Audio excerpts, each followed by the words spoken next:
का खालसा वाहिगुरू जी की फतेह। महाराज मेहर करन संगत ते सिर ते मेहर भरे हाथ रखण की जो है कथा कीर्तन वो सदा सुखदाई होए। जे महाराज कथा विच सुख देण, जिन्हों अपनी कथा सुनाण उसे नूं गुरुद्वारे विच सुख मिलता है, उसे नूं महाराज दे चरणों विच सुख मिलता है। एक बारी धन गुरु गोबिंद सिंह जी महाराज दा आनंदपुर साहब दीवान सजे अमृत वेले जिहड़े पाठी सिंह सी ना जो पाठ करते सी, जब नितनेम दे पाठ पंज बाणियां दे सुखमनी साहब जी दी बाणी दा पाठ पहले गुरु घर मर्यादा है ना कि पहले असीं नितनेम सुखमनी साहब दी बाणी दे पाठ, फिर आसा दीवार दे कीर्तन, फिर कथा। ते जिहड़े पाठी सिंह सी ना वो पिछड़ गया 10 मिनट, उन्हें पाठ जिहड़ा है वो लेट शुरू किया। ते जिहड़े आसा दीवार कीर्तन करन वाले सी रागी सिंह वो अपने समय नाल आ गए। जो समय नाल आ गए उन्होंने जानिया कि हुण साडा समा है साज खोलण दा, कीर्तन करन दा। उन्होंने साज खोल ले। पाठी सिंह जिहड़े ने उन्हां नूं इशारे नाल समझांदे कि 4 अष्टपदियां बाकी ने सुखमनी साहब दियां, पहले पूर्ण हो जाण फिर तुसीं कीर्तन शुरू करना। पर रागी सिंघां ने ध्यान ना किया, उन्होंने अपना कीर्तन जिहड़ा है बाणी दा कीर्तन शुरू कर दिता। ते फिर जिहड़ा सुखमनी साहब दा पाठ कर रहे सी जिहड़े सिंह साहब, उन्होंने गुप्त रूप विच 4 अष्टपदियां दा पाठ किया ते फिर भोग पाए। ते जदों दीवानां दी समाप्ति हुई ना कथा तो बाद अरदास बेनतियां होंदियां महाराज दे चरणों विच, ते महाराज नूं उन्होंने शिकायत की, महाराज 4 अष्टपदियां रहिंदियां सी, रागी सिंह आ गए, मैं बथेरा इशारे नाल समझाण दी कोशिश की भी हले पाठ पूरा हो जाए फिर तुसीं कीर्तन करना। इन्होंने बाणी दा अपमान किया महाराज, इन्होंने पहले शुरू करता कीर्तन, हले पाठ जिहड़ा है उस समाप्ति ते नहीं सी। महाराज कहंदे भाई सिंघा उन्होंने अपना समा जाणिया, आसा दीवार दे कीर्तन दा समा सी, बाणी दा अपमान नहीं किया उन्होंने। भी पिछड़ तां आप गया सी, भी जिहड़ा पाठ जिहड़े शुरू करना है उस विच पिछड़ गया सी। महाराज ने फिर समझाना कीता, जो बाणी दा पाठ करना है वो किवें है, वो इस तरह जानो कि उहदे विच एकाग्र चित बहुत चाहिदा हुंदा है, अपना मन बहुत एकाग्र होवे। ते उहदे विच जिवें असीं आप अपनी प्यास बुझाणी, अपने घुट आप भरने बाणी पढ़नी, या फिर जे अच्छी उच्ची बोल के पढ़ रहे हैं तो जिहड़ा सुन रहा है उहदा जैसा मन है एकाग्र, वैसे घुट वो भर ले, उहदी प्यास बुझ जाए। इवें जानो महाराज कहंदे बाणी दा पाठ किस तरह हो गया कि बई मन बहुत एकाग्र चाहिदा है ते प्यास बुझा लैनी। पर जदों महाराज कहंदे कीर्तन आरंभ हुंदा है गुरु घर ते कलयुग में कीर्तन प्रधाना, गुरमुख जपिए लाए ध्याना। ते कीर्तन दा कैसा होंदा है, महाराज कहंदे कीर्तन उवें जानो जिवें मूहले धार वरखा होंदी है। जदों बड़ी तेज बारिश आए कुछ चिर लई तां फिर की होंदा है, सारी जगह साफ सुथरी हो जाती है, एकदम मिट्टी कख गंदगी सारी रुड़ जाती है ना। नालियां नाले तक एक बारी एकदम गंद रुड़ के अगे नूं वड्डे नालियां च फिर नहरां विच होंदा होया अगे नूं अगे वध जांदा है, ददियां वल वध जांदा है। कहंदे वो एवें जानो कि जो संगत कीर्तन विच बैठी है ओदा अंदर जिहड़ा है वो एकदम साफ हो जाना। एकदम कीर्तन विच साडे जिहड़े हिरदे दा वेग है, जिहड़ी भावनावां ने वो गुरु नाल गुरु दे चरणां विच जाके एकदम छोंदियां ने। महाराज कहंदे एवें जिवें जो वरखा होई, जो मींह उठै, जदों मींह उठदा है गलियां नालियां टोबियां का जल जाए पवे विच सुरसरी। जदों मींह मूलेदार एकदम तेज वरखा होंदी है ते गलियां दा नालियां दा टोइयां दा टोबियां दा जिहड़ा जल है, छोटे तलाबां दा जल, वो सारा जाके गंगा च सुरसुरी पवित्र नदी गंगा विच जाके मिल जांदा है। सुरसुरी मिलत महाराज कहते फिर की होंदा है, सुरसुरी मिलत पवित्र पावन होए जावे। जो नालियां दा जल सी वो भी जाके उहदे विच जदों पै गया ते पवित्र हो गया। हुण पछाण थोड़ी ना रही कि नालियां दा जल सी टोबियां दा सी। एवें जदों कीर्तन दी मूलेदार वरखा होंदी है ਸਾਡੇ ਅੰਦਰ ਜੋ ਵਿਕਾਰਾਂ ਦੀ ਨਾਲੀਆਂ ਬਣੀਆਂ ਹੋਈਆਂ ਨੇ, ਆਸਾ ਮਨਸਾ ਦਾ ਜੋ ਚਿੱਕੜ ਹੈ ਅੰਦਰ, ਉਹ ਸਾਰਾ ਸਾਫ਼ ਹੋ ਜਾਂਦਾ ਹੈ ਤੇ ਜਾ ਕੇ ਅਸੀਂ ਗੁਰੂ ਚਰਨਾਂ ਵਿੱਚ ਲਿਪਟ ਜਾਂਦੇ ਹਾਂ। ਮਹਾਰਾਜ ਦੀ ਬਾਣੀ ਵਿੱਚ ਜਦੋਂ ਇਸ਼ਨਾਨ ਕਰਦੇ ਹਾਂ ਤੇ ਪਵਿੱਤਰ ਪਾਵਨ ਹੋ ਜਾਂਦੇ ਹਾਂ। ਕਹਤੇ ਜਿਹੜੇ ਸੁਣਦੇ ਨੇ ਉਹ ਹੋਰ ਵੀ ਪੁਨੀਤ ਹੋ ਜਾਂਦੇ ਨੇ। ਕਹਤੇ ਪਵਿੱਤ ਸੁਣਦੇ ਪੁਨੀਤ ਹੋ ਜਾਂਦੇ ਨੇ, ਸੁਣਨ ਵਾਲੇ ਤੇ ਹੋਰ ਪੁਨੀਤ ਹੋ ਜਾਂਦੇ। ਇਵੇਂ ਜਾਣੋ ਕਿ ਬਈ ਗੁਰੂ ਸਮੁੰਦ ਨਦੀ ਸਭ ਸਿੱਖੀ ਨਾਤੈ ਜਿਤ ਵਡਿਆਈ। ਜਿਵੇਂ ਨਹਾਣਾ ਕੀਤਾ ਉਵੇਂ ਵਡਿਆਈ ਮਿਲ ਗਈ। ਮਹਾਰਾਜ ਕਹਿੰਦੇ ਕੀਰਤਨ ਵਿੱਚ ਬਹੁਤ ਬਰਕਤ ਹੈ ਤੇ ਅਪਮਾਨ ਨਹੀਂ ਹੋਇਆ ਨਾ ਬਾਣੀ ਦਾ। ਫਿਰ ਉਸ ਤੋਂ ਬਾਅਦ ਕੀ ਸ਼ੁਰੂ ਹੁੰਦਾ ਹੈ? ਕਥਾ ਸ਼ੁਰੂ ਹੁੰਦੀ ਹੈ। ਜਦੋਂ ਮੋਹਲੇਦਾਰ ਵਰਖਾ ਬੜੀ ਤੇਜ਼ ਬਾਰਿਸ਼ ਪੈਂਦੀ ਹੈ, ਥੋੜੀ ਦੇਰ ਪੈ ਕੇ ਬੰਦ ਹੋ ਜਾਂਦੀ ਹੈ ਤੇ ਜਿਹੜੇ ਪੱਥਰ ਹੁੰਦੇ ਨੇ ਨਾ, ਬੜੇ ਉੱਚੇ ਟਿੱਬੇ ਹੁੰਦੇ ਨੇ, ਪਹਾੜ ਹੁੰਦੇ ਨੇ, ਉਹ ਸੁੱਕੇ ਦੇ ਸੁੱਕੇ ਰਹਿ ਜਾਂਦੇ ਨੇ। ਪਾਣੀ ਇੱਕਦਮ ਪਿਆ, ਥੱਲੇ ਨੂੰ ਵਹਿ ਗਿਆ ਤੇ ਉਹ ਸੁੱਕੇ ਦੇ ਸੁੱਕੇ, ਕਈ ਵਾਰ ਲੱਗਦਾ ਹੀ ਨਹੀਂ ਹੈ ਕਿ ਇੱਥੇ ਮੀਂਹ ਪਿਆ ਸੀ। ਜਿਨ੍ਹਾਂ ਦੇ ਹਿਰਦੇ ਮਾਣ ਨਾਲ, ਹਉਮੈ ਨਾਲ, ਵਿਕਾਰਾਂ ਨਾਲ ਜ਼ਿਆਦਾ ਪੱਥਰ ਹੋ ਗਏ ਨੇ ਨਾ, ਉਹਨਾਂ ਤੇ ਮੋਹਲੇਦਾਰ ਵਰਖਾ ਦਾ ਇੱਕਦਮ ਕਈ ਵਾਰੀ ਅਸਰ ਨਹੀਂ ਪੈਂਦਾ। ਇੱਕਦਮ ਤੇਜ਼ ਵਰਖਾ ਹੋਈ, ਬੰਦ ਹੋ ਗਈ। ਤੇ ਫਿਰ ਕਥਾ ਕਿਵੇਂ ਹੈ? ਮਹਾਰਾਜ ਕਹਿੰਦੇ ਕਥਾ ਉਵੇਂ ਜਿਵੇਂ ਮੀਂਹ ਦੀ ਝੜੀ ਲੱਗ ਜਾਣਾ। ਕਈ ਵਾਰੀ ਝੜੀ ਲੱਗ ਜਾਂਦੀ ਨਾ, 2-2 3 ਦਿਨ ਝੜੀ ਲੱਗੀ ਰਹਿੰਦੀ ਹੈ। ਉਹਦੇ ਵਿੱਚ ਕੀ ਹੁੰਦਾ ਹੈ? ਹੌਲੀ ਹੌਲੀ ਬਾਰਿਸ਼, ਇੱਕਦਮ ਤੇਜ਼ ਨਹੀਂ ਹੁੰਦੀ, ਹੌਲੀ ਹੌਲੀ ਹੁੰਦੀ ਹੈ ਪਰ ਲਗਾਤਾਰ ਹੁੰਦੀ ਰਹਿੰਦੀ ਹੈ। ਚਿਮ ਚਿਮ ਵਰਸੈ ਅੰਮ੍ਰਿਤ ਧਾਰਾ, ਮਨ ਪੀਵੈ ਸੁਣ ਸ਼ਬਦ ਵਿਚਾਰਾ। ਉਹਦੇ ਵਿੱਚ ਮਨ ਜਿਹੜਾ ਉਹ ਸ਼ਬਦ ਦੀ ਵਿਚਾਰ ਸੁਣ ਕੇ ਉਹਨੂੰ ਪੀਣ ਲੱਗ ਜਾਂਦਾ ਹੈ ਤੇ ਉਹਦੇ ਵਿੱਚ ਸਾਰਾ ਸਮਾਂ ਆਨੰਦ, ਸਦਾ ਸਦਾ ਜਿਹੜਾ ਆਨੰਦ ਹੈ ਉਹ ਬਣਿਆ ਰਹਿੰਦਾ ਹੈ। ਮਹਾਰਾਜ ਕਹਿੰਦੇ ਫਿਰ ਜਿਨ੍ਹਾਂ ਦੇ ਹਿਰਦੇ ਜ਼ਿਆਦਾ ਕਠੋਰ ਹੋ ਜਾਂਦੇ ਨੇ ਨਾ, ਉਹਨਾਂ ਨੂੰ ਕਥਾ ਵਿੱਚ ਅਸਰ ਪੈਂਦਾ ਹੈ। ਗੁਰਬਾਣੀ ਦੀ ਵਿਚਾਰ ਸੁਣ ਕੇ ਉਹਨਾਂ ਦਾ ਮਨ ਵੀ ਸ਼ਬਦ ਦਾ ਰਸ ਪੀਣ ਲੱਗ ਜਾਂਦਾ ਹੈ ਤੇ ਸਾਧ ਕਿਰਪਾ ਤੇ ਸੁੱਕਾ ਹਰਿਆ। ਤੇ ਮਹਾਰਾਜ ਕਹਿੰਦੇ ਕਿਰਪਾ ਨਾਲ ਫਿਰ ਉਹ ਸੁੱਕੇ ਵੀ ਹਰੇ ਹੋ ਜਾਂਦੇ ਨੇ। ਜਦੋਂ ਐਵੇਂ ਝੜੀ ਵਾਲਾ ਮੀਂਹ ਲੱਗਦਾ ਹੈ ਤੇ ਜਿਹੜੇ ਉੱਚੇ ਪਹਾੜ ਨੇ ਉਹ ਵੀ ਸਲਾਬੇ ਜਾਂਦੇ ਨੇ, ਉਹਨਾਂ ਤੇ ਵੀ ਸ਼ਰਧਾ ਰੂਪੀ ਸਲਾਬ ਆ ਜਾਂਦੀ ਹੈ। ਫਿਰ ਜਿਨ੍ਹਾਂ ਦੇ ਹਿਰਦੇ ਬਹੁਤ ਕਠੋਰ ਹੋ ਗਏ ਨੇ, ਜਦੋਂ ਮਹਾਰਾਜ ਦੀ ਵਡਿਆਈ ਸੁਣਦੇ ਨੇ, ਗੁਰਮਤਿ ਵਿਚਾਰ ਸੁਣਦੇ ਨੇ, ਬਾਣੀ ਦੀ ਡੂੰਘੀ ਵਿਚਾਰ ਸੁਣਦੇ ਨੇ ਤੇ ਉਹਨਾਂ ਦਾ ਹਿਰਦਾ ਵੀ ਜਿਹੜਾ ਨਾ ਉਹ ਟੁੰਗਿਆ ਜਾਂਦਾ ਹੈ। ਫਿਰ ਜਿਹੜੀ ਵਿਚਾਰ ਵਿੱਚ ਅਸੀਂ ਵਿਚਾਰ ਆਪਣੀ ਝੋਲੀ 'ਚ ਪਾ ਕੇ ਘਰ ਲੈ ਗਏ ਨਾ, ਕਿਉਂਕਿ ਮਨ ਵਿੱਚ ਤੈਅ ਲਗਾ ਲਗਾ ਕੇ ਉਸ ਵਿਚਾਰ ਨੂੰ ਦ੍ਰਿੜ ਕਰਾਇਆ ਜਾਂਦਾ ਹੈ ਕਥਾ ਵਿੱਚ। ਜਦੋਂ ਉਹ ਦ੍ਰਿੜ ਕਰਕੇ ਘਰ ਲੈ ਗਏ ਤੇ ਸਦਾ ਲਈ ਫਿਰ ਆਨੰਦ ਬਣ ਜਾਂਦਾ ਹੈ। ਸੁਮਤ ਪਾਏ ਨਾਮ ਤੇ ਆਏ, ਉਹਦੇ 'ਚ ਫਿਰ ਸਾਨੂੰ ਸੁਮਤ ਮਿਲਦੀ ਹੈ। ਨਾਮ ਜਿਹੜਾ ਉਹ ਅਸੀਂ ਧਿਆਨ ਲੱਗ ਜਾਂਦੇ ਆ। ਸੁਮਤ ਪਾਈ ਨਾਮ ਤੇ ਆਏ, ਗੁਰਮੁਖ ਹੋਏ ਮੇਲਾ ਜੀਓ। ਉਹਦੇ ਵਿੱਚ ਫਿਰ ਤੇ ਮਹਾਰਾਜ ਨਾਲ ਜਿਹੜਾ ਉਹ ਮਿਲਾਪ ਹੋਣ ਲੱਗ ਜਾਂਦਾ ਹੈ। ਅਸੀਂ ਗੁਰਮੁਖਾਂ ਦੀ ਸੰਗਤ ਕਰਨ ਲੱਗ ਜਾਂਦੇ ਹਾਂ, ਸਾਡਾ ਮੁਖ ਗੁਰੂ ਵੱਲ ਹੋ ਜਾਂਦਾ ਹੈ, ਅਸੀਂ ਵੀ ਗੁਰਮੁਖ ਬਣ ਜਾਂਦੇ ਹਾਂ।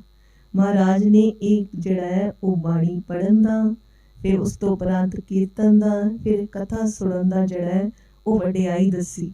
ਸਾਡੇ ਹਿਰਦੇ 'ਚ ਵਸੇ ਕਿ ਸਾਰੀਆਂ ਹੀ ਚੀਜ਼ਾਂ ਜਿਹੜੀਆਂ ਨੇ ਉਹ ਗੁਰੂ ਘਰ ਜ਼ਰੂਰੀ ਨੇ ਤੇ ਦੀਵਾਨ ਜਿਹੜੇ ਨੇ ਉਹ ਸ਼ੁਰੂ ਤੋਂ ਲੈ ਕੇ ਅਖੀਰ ਤੱਕ ਸਮੇਂ ਨਾਲ ਆ ਕੇ ਜਿਹੜੇ ਨੇ ਉਹ ਲਾਹਾ ਲੈਣਾ ਵੀ ਜ਼ਰੂਰੀ ਹੈ ਦੀਵਾਨਾਂ ਵਿੱਚ।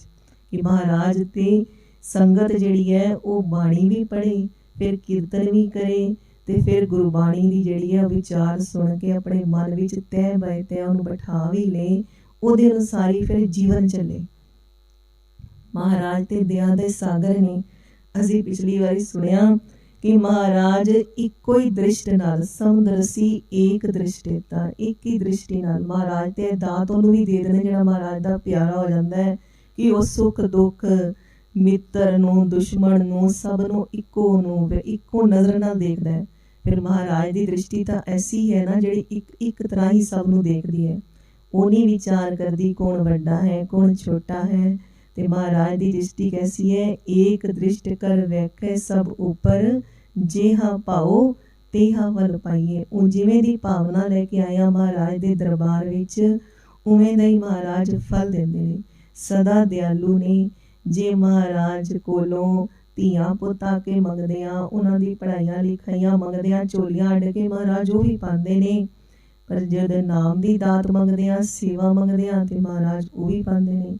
जैसी महाराज को दात चाहिए महाराज देंदे ने।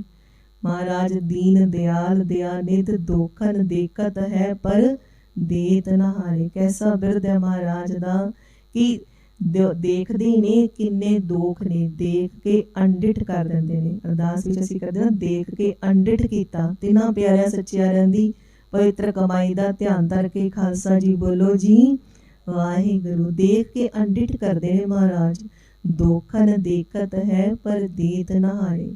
जिन्ने असी पूरा दिन दोख कमांदे हां, जो महाराज दा हुक्म है साडे लई, उहदे तो विमुख होके किन्ने ही दोख पूरा दिन कमांदे हां। ते इन्ना ते कोई आम बंदा होए उहनूं इन्ना गुस्सा आ जाए हवा ही बंद कर दे, साह ही ना आण दे। पर महाराज ने हवा की बंद करनी, पानी की बंद करना, रोजी रोटी भी देंदे ने। जिथे जंतु पाए ने उत्थे देंदे ने। गावे को दात जाने निशान, कोई ओदी ए निशानी कह के गांदा है कि वो दाता है, सब तो वड्डा दाता है।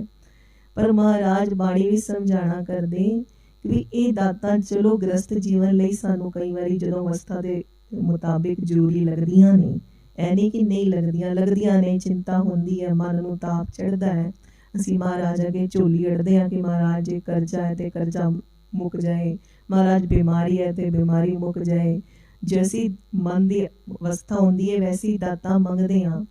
पर महाराज की बाणी समझाना कर दिए, हम दीन तुम जुग जुग दाते नाम दे सबदे दे बुझाई। महाराज कहते कि असी जेड़े हाँ दीन आ गुणा वालों, हम दीन तुम जुग जुग दाते, तुसी जुगा जुगा तो दाते हो। शब्द की दात दे के शब्द नाल मैनू बुझाना कर दिओ।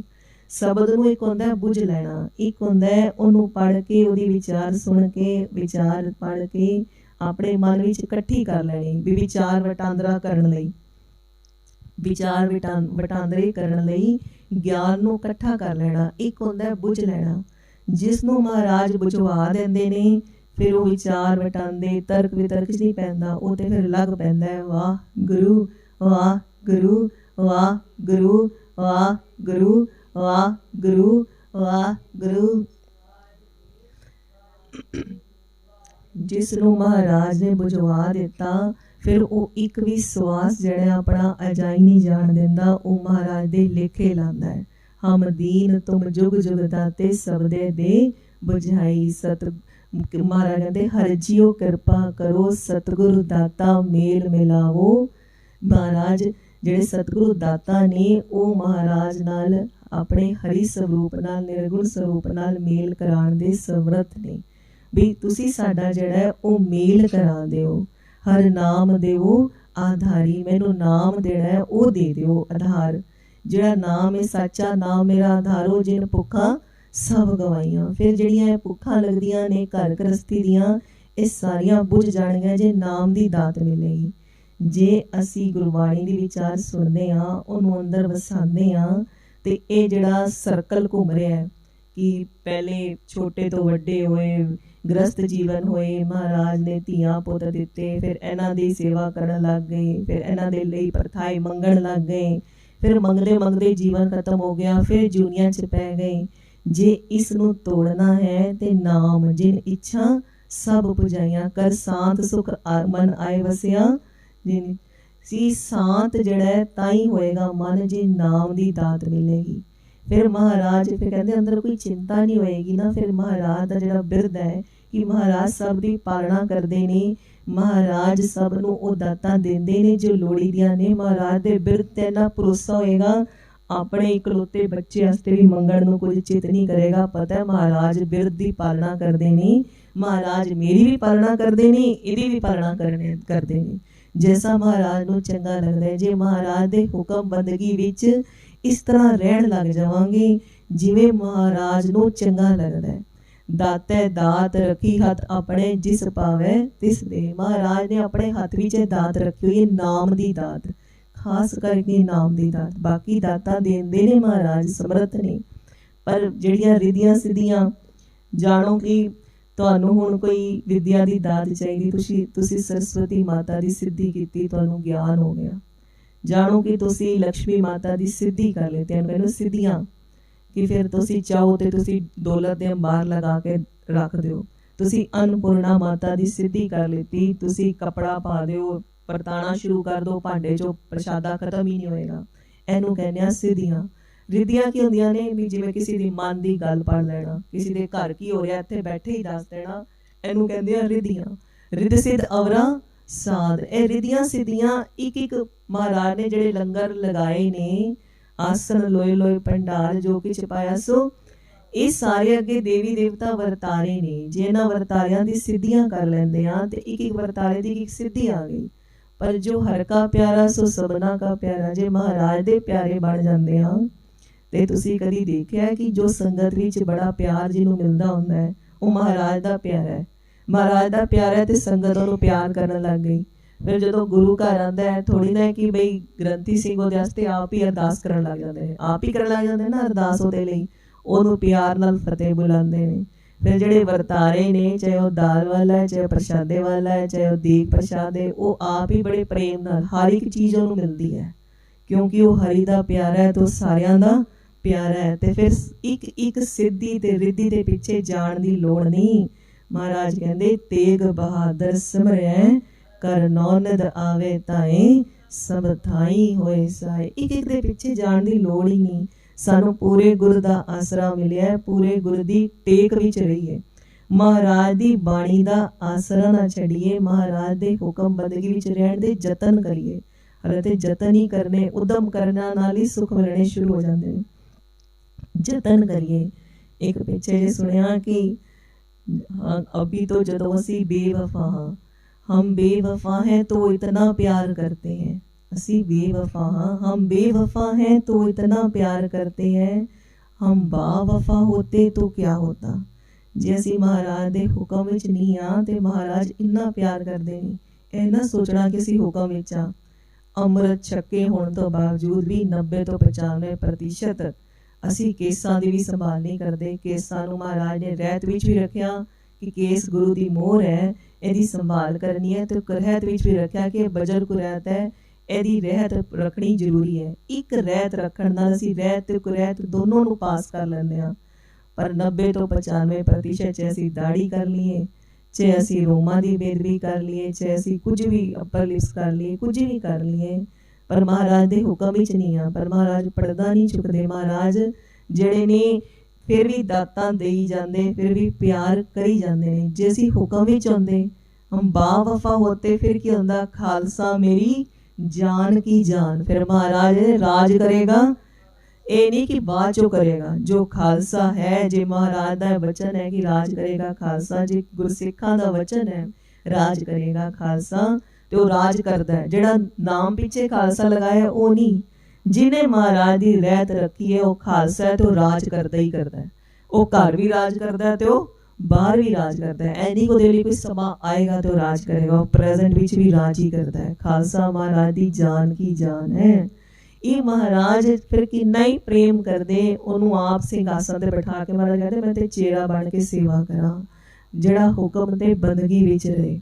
महाराज कृपा करन। ये जिहड़ी दात है ना, जिहड़ी विचार कर रहे सी कि नाम दी दात है, महाराज ने मुक्ति दी दात अपने पास रखी है।